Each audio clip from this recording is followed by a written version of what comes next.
Congolais est au Koufa. Pour mon avis, ceux qui votent Moïse dans le pouvoir, à quoi ma Congolais, ça Congolais. Il y a mon papa na italien, maman na Zambie, même 0% makila ba Congolais. Ça est belé, ça est belé. Ça est belé, même Kabila doit soutenir loin les quartiers, même Kabila doit soutenir en haut. Parce qu'il y a des gens qui ont Mokazawa. Moi, je n'ai jamais comme président dans Moko sur la TV. Au commissaire, au moment où on a commissaire, Christelle Vanga, sur Vanga, sur Vanga, il y a des électorats dans le Congo et tous les députés contre la loi Oyo. La Congo doit voter pour nous soutenir. Abotama na kini akola kisabiso mama na eko na ena papa na ena bakunda na cimetière ni soka robina kinkole peuple congolais ne se inda ile kinkole administrateur et cimetière yakana yakola kisabiso certificat de décès o bakunda komba mama Bantefa il est viva. N'hésitez pas à liker la vidéo si elle vous plaît et si vous êtes nouveau sur la chaîne, n'oubliez pas de vous abonner et d'activer la notification pour ne rater aucune de nos prochaines vidéos. On commence. Oui, mesdames et messieurs, vous tous ceux qui aimez Joshua News Télévision, nous vous disons merci pour cette confiance. Moi, c'est votre humble serviteur Shigel Kabemba et derrière la caméra, c'est Lotus Design. Nous avons constaté, Awa, Tozana, siège, il y a UDPS, effectivement, Tozana Libanda et vous confirmez déjà ambiance Oyo Ezali Awa. Nous, de la chaîne YouTube Joshua News Télévision, nous sommes ici pour échanger avec ceux qui composent le Parlement debout. Comme vous le savez, l'actualité Ezali Maramamata Pogno. Oyo, mapa qui est directement, la Cour constitutionnelle a décidé à relaxer. Nous aimerions avoir une réaction de la population du Parlement debout en ce qui concerne l'affaire de Matata Pogno au hasard de la justice. Nous avons dit que non, il y avait 6 membres et un bureau qui va autoriser qui va poursuite contre le sénateur Matata Pogno. Et en même temps, nous allons aussi parler de la loi Tchani, la loi sur la congolité. Les Congolais, la population guinoise va donner son avis en ce qui concerne cette loi-là. Est-ce que Ezali loi moko propice ou bien Ezali loi moko pour Ezali qu'on favorise la division? Oui. S'il faut promulguer cette loi-là, pourquoi on doit la promulguer? Qu'est-ce que cela apporte dans Congo Nabiso? Est-ce qu'il y a leur n'est qu'au changer? Et s'ils ont la possibilité de parler, quand ils auront la possibilité de parler, ils auront aussi cette possibilité-là de proposer quelque chose qu'on peut sa vie d'abord par rapport à la loi-là. Moi, c'est votre humble serviteur J. Kabemba, je vous l'avais dit. Vous avez déjà un terrain beaucoup observé. Allez, Lotus Design, tous les gars.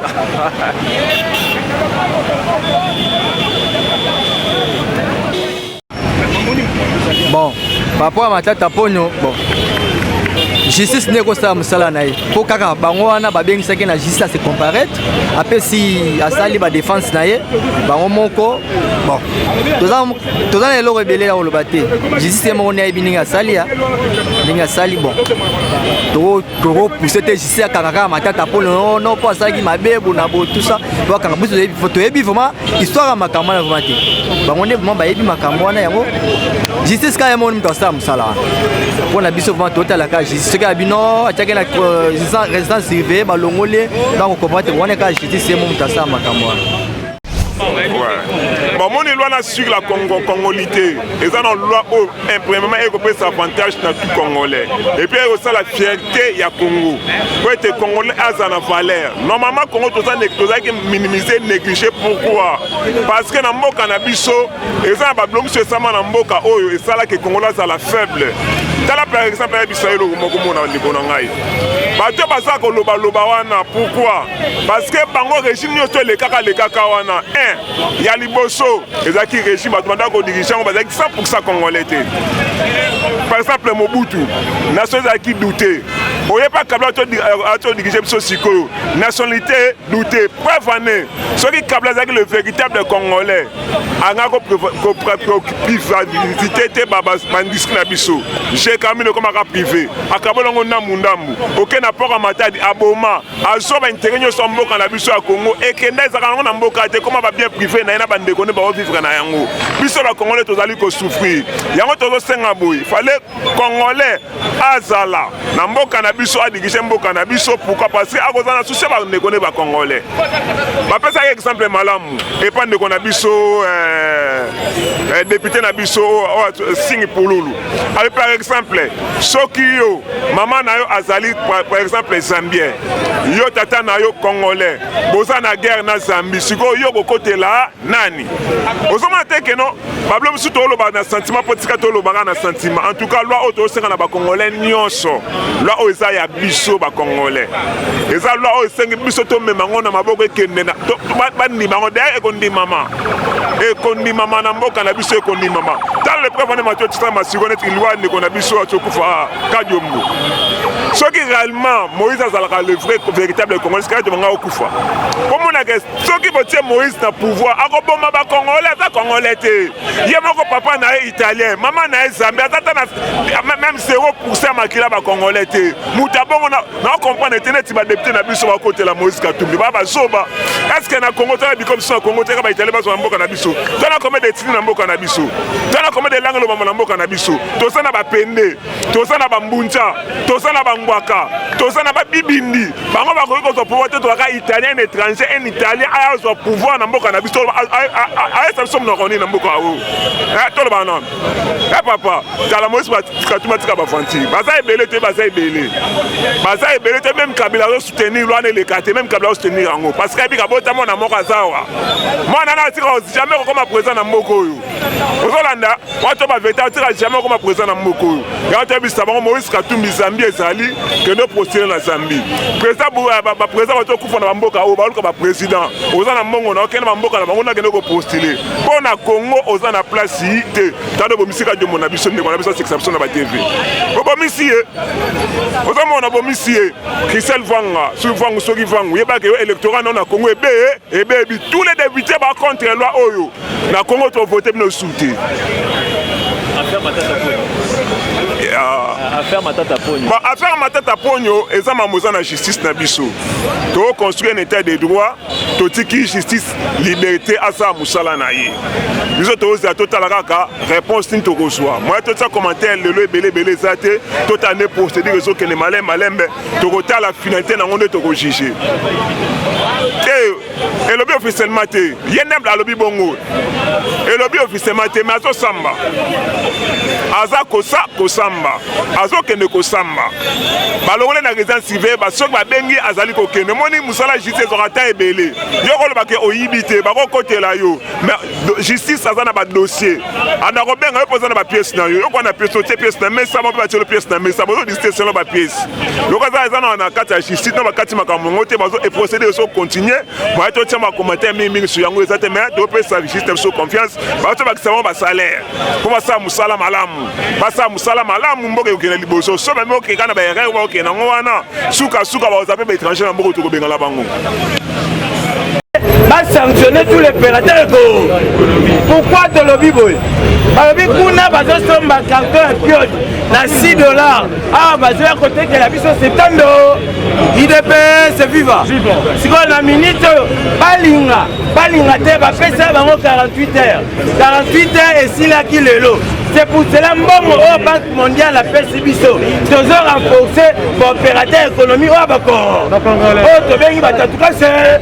Ils ont fait ça. Ils ont fait des causes de la biseau. Ils ont fait des exploiter la carte. Il y a des filles de Katidiko. Il y a ça. Il y a Mboka. Parce que le Coran est agi. Il y a peuple congolais. Donc, quand il y a un matin tampono.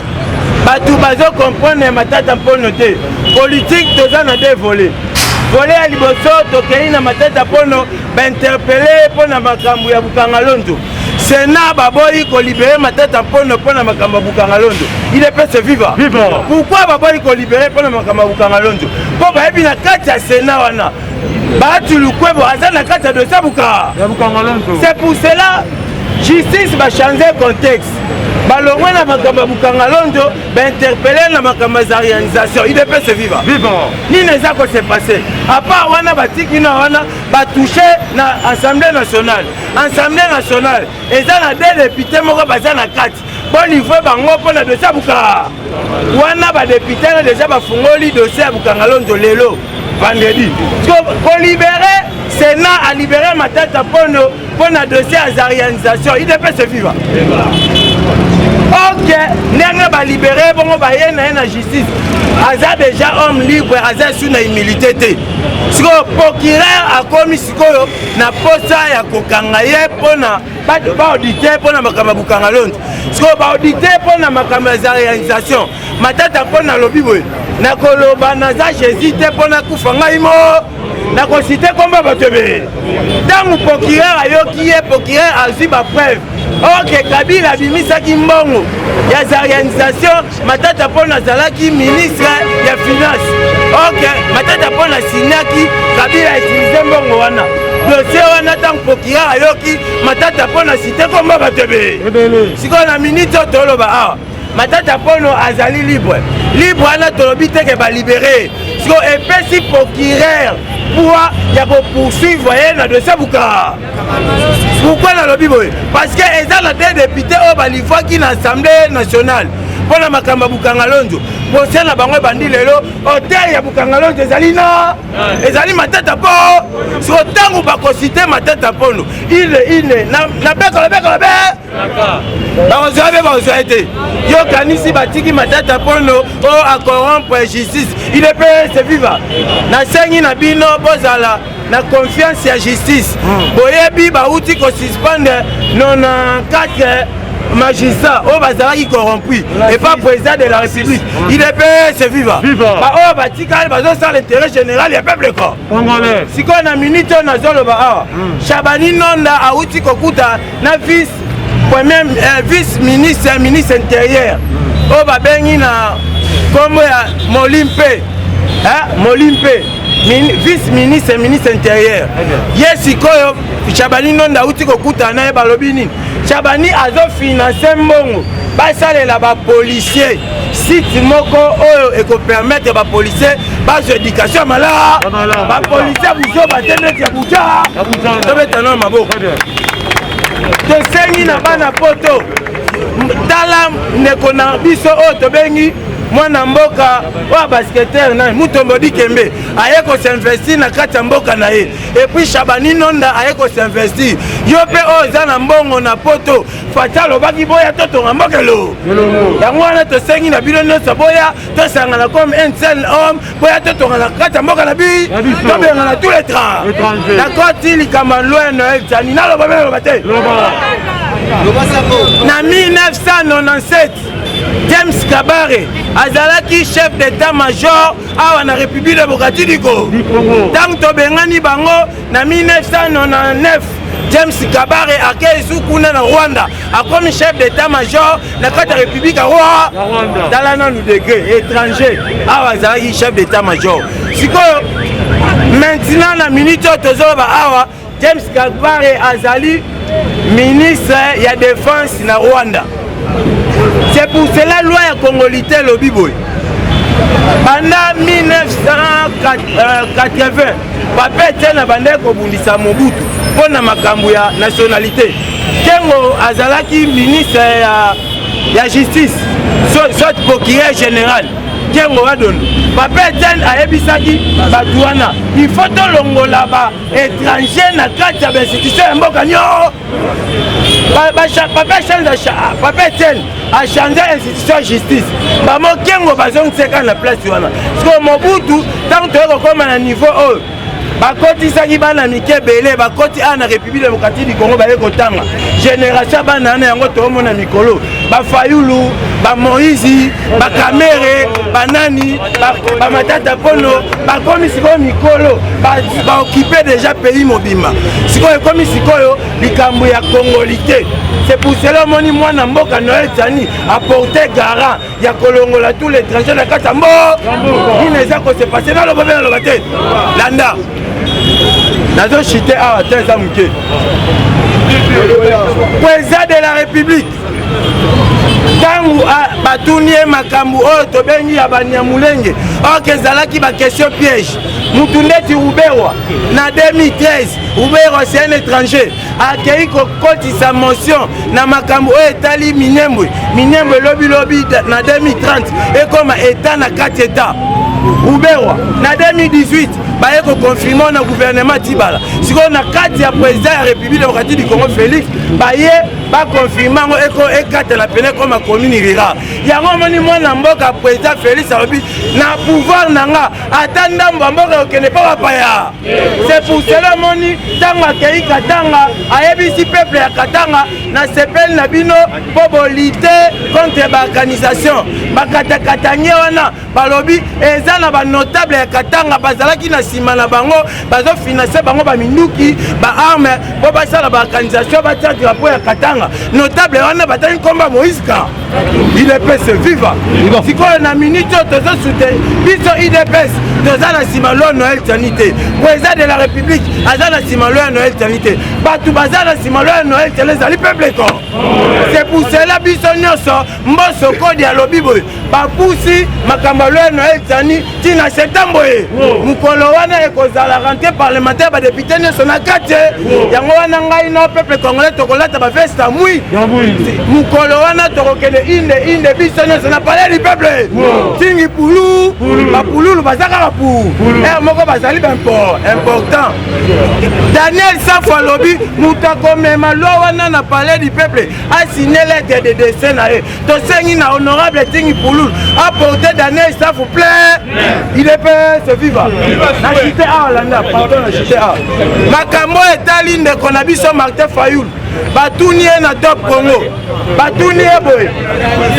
Martin Fayulu makambo oyo ya opposition olobi nini koto tomoni FCC sa l'opposition koto yo po sa l'opposition nana kozala porte-parole ya gouvernement Martin Fayulu aseki nanu abi monsieur le journaliste yo moko yebi na monde entier mutu oyo abimaka deuxième na élection ye mutu azalaka porte-parole ya gouvernement lelo ndimi kele mutu obimaki deuxième nele